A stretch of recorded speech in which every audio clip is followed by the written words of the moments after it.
रामलखन सिंह यादव महाविद्यालय रांची, राजनीति विज्ञान विभाग, BA सेमेस्टर 2, कोर 3, दूसरा अध्याय, भारतीय राष्ट्रीय आंदोलन का उग्रवादी युग, the extremist phase of Indian national movement.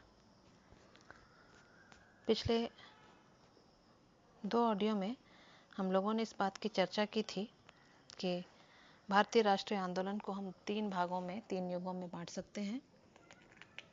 पहला युग था उदारवादी युग 1885 से लेकर के 1905 तक का। दूसरा युग है उग्र राष्ट्रवादी युग 1906 से लेकर के 1919 तक। और तीसरा गांधीवादी युग 1919 से लेकर के 1947 तक। तो पिछले क्लास में ही हमने इस बात की चर्चा की थी कि उदारवादियों की जो कार्य पद्धति थी, संवैधानिक साधनों में विश्वास की जो पद्धति थी, वे चाहते थे कि प्रार्थना पत्रों, याचनाओं, एप्लीकेशंस या प्रतिनिधि मंडलों के द्वारा, बातचीत के द्वारा स्वतंत्रता प्राप्त की जा सकती है। और वे मानते थे कि ब्रिटिश शासन में क्रमिक सुधार लाया जा सकता है। पर उनकी वही कार्य पद्धति ही उनके लिए हानिकारक बनी। 1885 से लेकर के 1905 तक उसी कार्य पद्धति पर उदारवादी चलते रहे। उन्होंने उन सालों में केवल याचनाएं, प्रार्थना पत्र या बातचीत के द्वारा, वार्ता के द्वारा ये कोशिश की कि भारत को स्वतंत्रता प्राप्ति कराई जा सके या भारत में शासन में सुधार लाया जा सके। किंतु बहुत सफलता उस समय उस उदारवादी कार्य पद्धति की वजह से कांग्रेसियों को नहीं मिल पाई। और कुछ ऐसे कारण रहे जिनकी वजह से कांग्रेस में एक ऐसा वर्ग उदित होने लगा या एक ऐसा वर्ग उभरने लगा जो इस बात में विश्वास करता था कि उदारवादी या संवैधानिक मार्गों को अपना करके स्वतंत्रता नहीं पाई जा सकती है। स्वतंत्रता पाने के लिए क्रांति करनी होगी, आंदोलन करना होगा, विरोध करना होगा या लड़ाई लड़नी होगी। तो बिना उग्रता के स्वतंत्रता नहीं पाई जा सकती है, ऐसा मानने वाला एक वर्ग कांग्रेस में खड़ा होने लगा। और यह वर्ग अचानक उठ खड़ा नहीं हुआ। बहुत सारी ऐसी परिस्थितियां बनी, बहुत सारी ऐसी घटनाएं घटी या बहुत सारे ऐसे कारण रहे जिनकी वजह से धीरे धीरे उग्र राष्ट्रीयता ने जन्म लिया। आज के ऑडियो में हम चर्चा करेंगे कि उग्र राष्ट्रीयता के उदय के क्या कारण थे, किन कारणों से उग्र राष्ट्रीयता की शुरुआत हुई। तो सबसे पहला कारण तो था 1892 का भारतीय परिषद अधिनियम, जो कि भारतीयों को संतुष्ट नहीं कर पाया था। हमने यह जाना कि उदारवादी युग की एकमात्र सफलता थी संवैधानिक सुधार की दिशा में कि 1892 का भारतीय परिषद अधिनियम लाया गया। लेकिन इस अधिनियम में प्रावधान ऐसे रखे गए जिनसे न तो सामान्य भारतीय खुश थे और न ही राष्ट्रीय कांग्रेस खुश थी। चुनाव की व्यवस्था इसमें स्पष्ट नहीं रखी गई थी, या जो परिषद में लोगों को रखा गया था उनके कार्य और अधिकार बहुत सीमित रखे गए थे। तो अधिनियम के सभी प्रावधान कहीं न कहीं कमियों के साथ बनाए गए थे और उनमें त्रुटियां थी, उनमें खामियां थी, और जिसकी वजह से उग्रवादी वर्ग प्रार्थना के मार्ग के स्थान पर आंदोलन के मार्ग को अपनाने पर जोर देने लगा। दूसरा कारण यह था उग्रवादी राष्ट्रीयता के शुरुआत का कि धार्मिक पुनरुत्थानवाद और एक सांस्कृतिक नवजागरण हुआ। सांस्कृतिक नवजागरण ने बहुत सारे भारतीय नेताओं को इस बात का एहसास कराया कि अपनी धर्म, अपनी सभ्यता और अपनी संस्कृति को बचा करके ही स्वतंत्रता प्राप्त की जा सकती है। तो जो उदारवादी नेता थे, उन्होंने तो हमेशा ब्रिटिश शासन को भारत के हित में माना था, क्योंकि उनकी शिक्षा दीक्षा पाश्चात्य देशों से हुई थी और वे पाश्चात्य शिक्षा से बहुत ज़्यादा प्रभावित भी थे। किंतु स्वामी विवेकानंद या अरविंद घोष या बाल गंगाधर तिलक जैसे कुछ नेता हुए, उग्रवादी नेता, जिन्होंने धर्म, सभ्यता और संस्कृति पर बहुत ज़्यादा जोर देना शुरू किया और धार्मिक पुनरुत्थान से प्रभावित हो करके या सांस्कृतिक नवजागरण से प्रभावित हो करके भारत की स्वतंत्रता के लिए धर्म, सभ्यता और संस्कृति को बचाने की शुरुआत की गई। और यह भी उग्र राष्ट्रीयता के उदय के कारणों में से एक है। तीसरा कारण है प्राकृतिक प्रकोप। 19वीं सदी के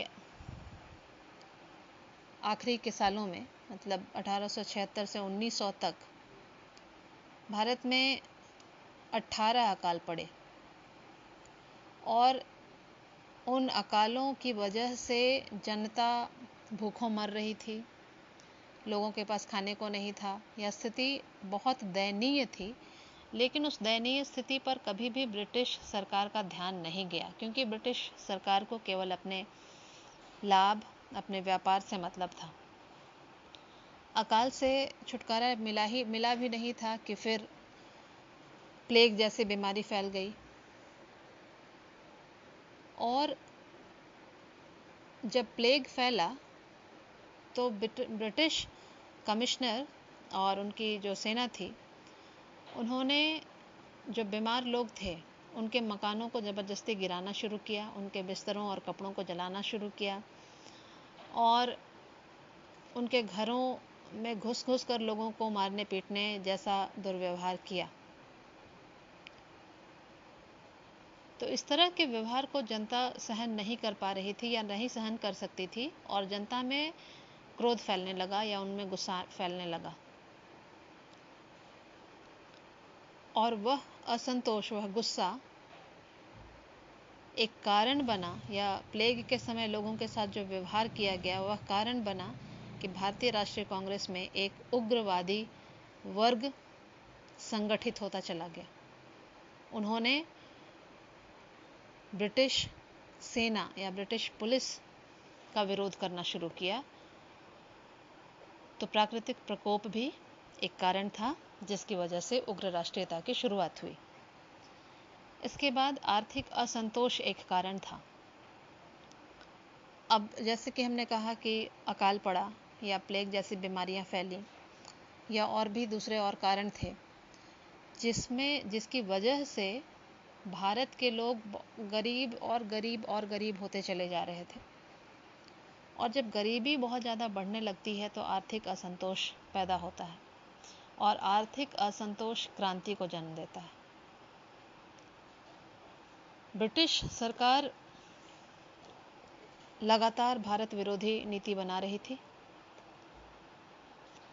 1894 में बाहर से जो माल आता था, मतलब विदेशी माल पर आयात कर को समाप्त कर दिया गया। जब वहाँ से आने वाला सामान सस्ता हो गया तो भारत में बनने वाला सामान महंगा हो गया, देशी सामान महंगा हो गया और विदेशी सामान बहुत सस्ते दामों पर बिकने लगा। लोग कम दाम होने की वजह से विदेशी सामान खरीदने लगे, किंतु उग्रवादी नेताओं को इस बात का ज्ञान था कि यह ब्रिटिश सरकार की एक चाल है भारत को आर्थिक रूप से तोड़ने की। तो ब्रिटिश सरकार की इसी नीति की वजह से स्वदेशी आंदोलन चलाया गया और स्वदेशी वस्तुओं को अपनाने और विदेशी वस्तुओं के बहिष्कार की बात की गई। इसके अतिरिक्त जितने भी शिक्षण संस्थाएं थीं वे बढ़ रहे थे और भारतीय भी शिक्षा पर ध्यान दे रहे थे। तो जैसे जैसे भारतीय शिक्षित हो रहे थे उनमें इस बात की समझ आती जा रही थी कि ब्रिटिश सरकार उनका शोषण कर रही है, या जो शिक्षित भारतीय थे उनको उनके योग्यता के अनुसार पद नहीं मिल रहे थे, नौकरियों में उनको स्थान नहीं दिया जा रहा था, और इसकी वजह से भी बहुत अधिक निराशा और असंतोष उत्पन्न हुआ लोगों में, और एक क्रांति की भावना, असंतोष की भावना के साथ में क्रांति की भावना भी उत्पन्न हुई। तो शिक्षित भारतीयों में जो बेकारी या बेरोजगारी जो उत्पन्न हुई थी, उसकी वजह से उग्रवादी राष्ट्रवादियों की संख्या बढ़ने लगी। अंग्रेज़ों का जो घमंड वाला व्यवहार था, अहंकार के साथ भरा हुआ जो व्यवहार था,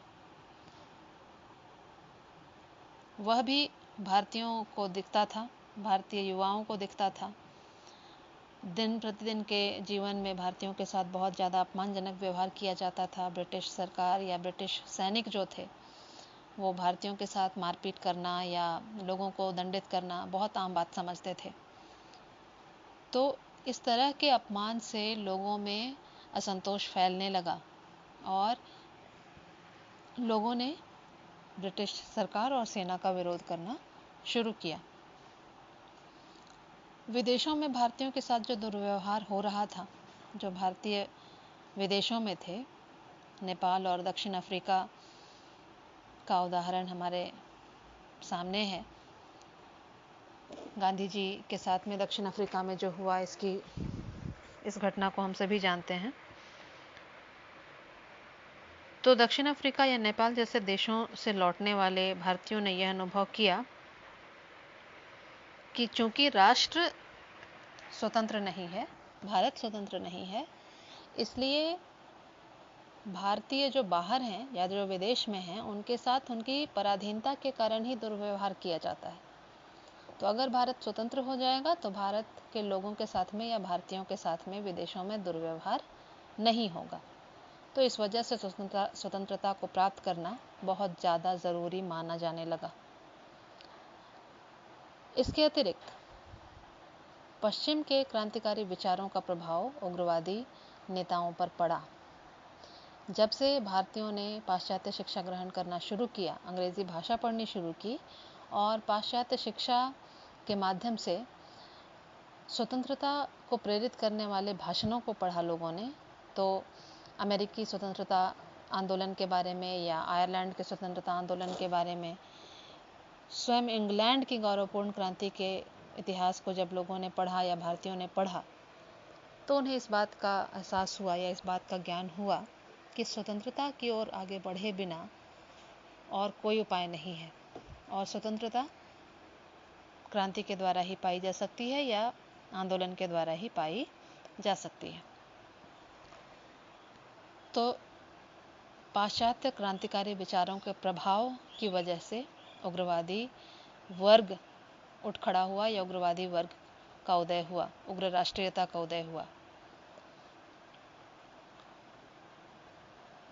बाहर विदेशों में कुछ ऐसे उदाहरण भारत के लोगों को देखने को मिले या भारतीय नेताओं को देखने को मिले जिनमें ऐसी ऐसी घटनाएं दिखीं जो कि असंभव समझी जाती थी, लेकिन वे घटनाएं घटी और राष्ट्र स्वतंत्र हुए।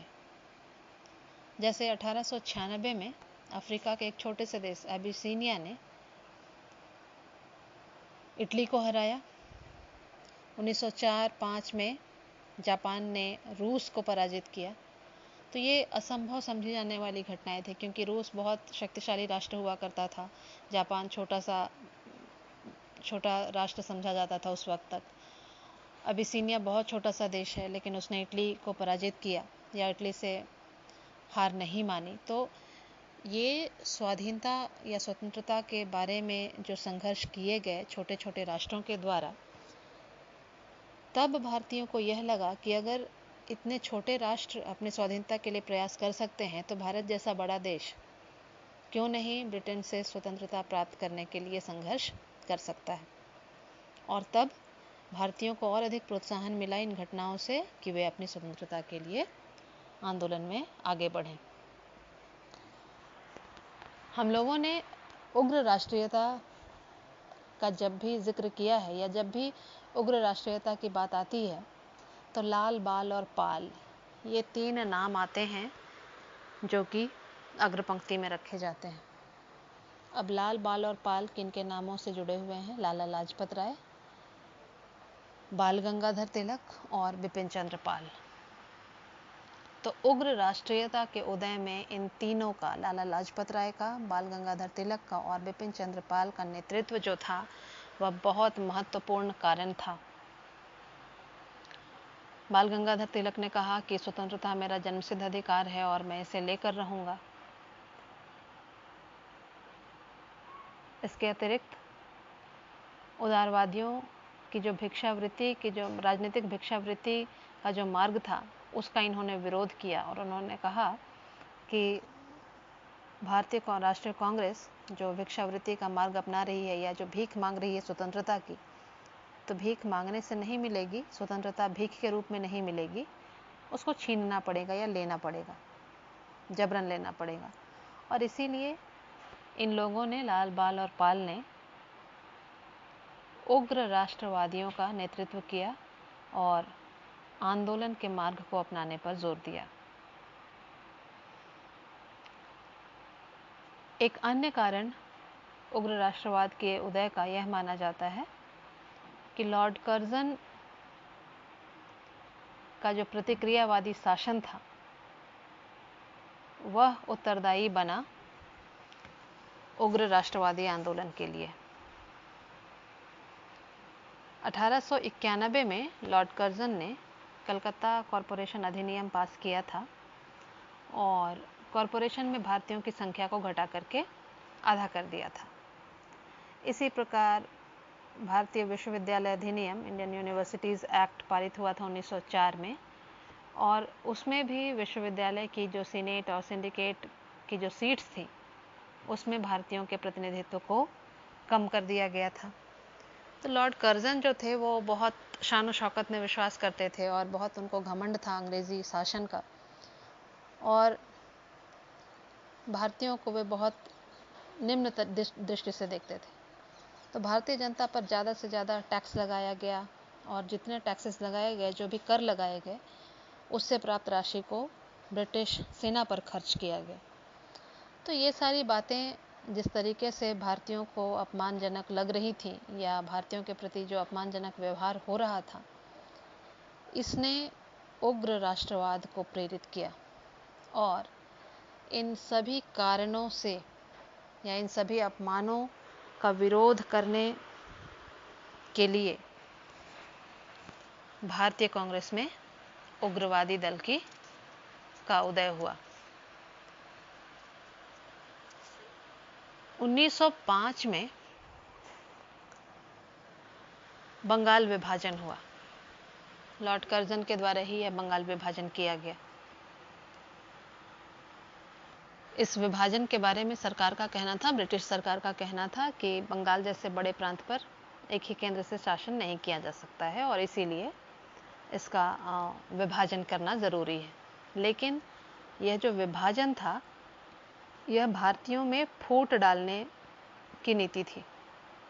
तो ब्रिटिश सरकार की डिवाइड एंड रूल वाली पॉलिसी, फूट डालो और राजनीति करो या राज करो वाली जो नीति है, उसके बारे में हम सभी जानते हैं।